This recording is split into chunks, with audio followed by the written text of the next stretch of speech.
This is the area of the dyno pole. This is the beginning of it and the end. You can tell by this green line, which is our throttle position. That is our where I roll into the throttle right here, and we get wide open throttle, and the RPM starts to climb.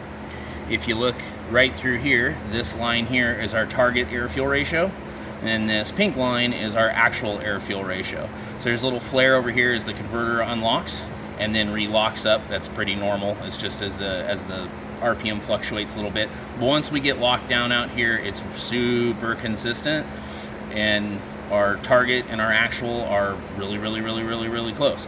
So our as this doesn't control timing, this ECU is not set up to control timing. It's just the distributor. So the distributor right now is set at 14 degrees of initial. That gives it about 33 to 34 degrees of total. That's where it liked it the best on the dyno.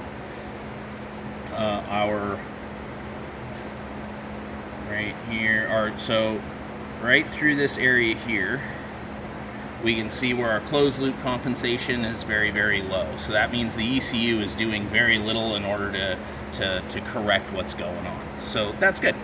All in all, there's really not a whole lot to look at there, just because it's pretty good. This was earlier. This is our target air-fuel ratio.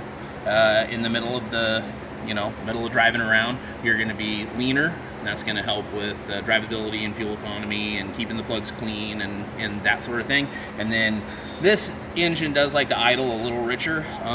It's probably not actually that rich. It's probably just because of cam overlap, but so it idles best at 13.5, 13.6.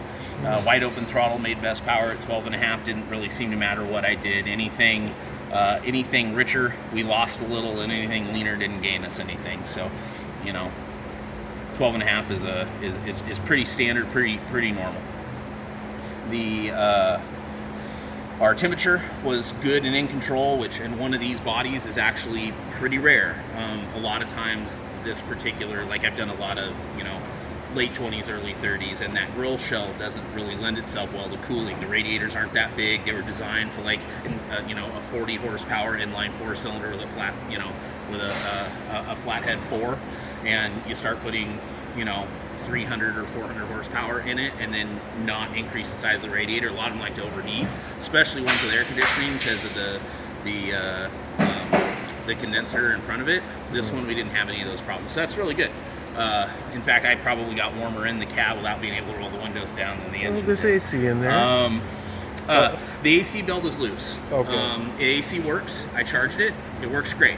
But it's loose, and every now and then you'll get a squeal out of the belt, so you'll have to. But no leaks in the AC. No.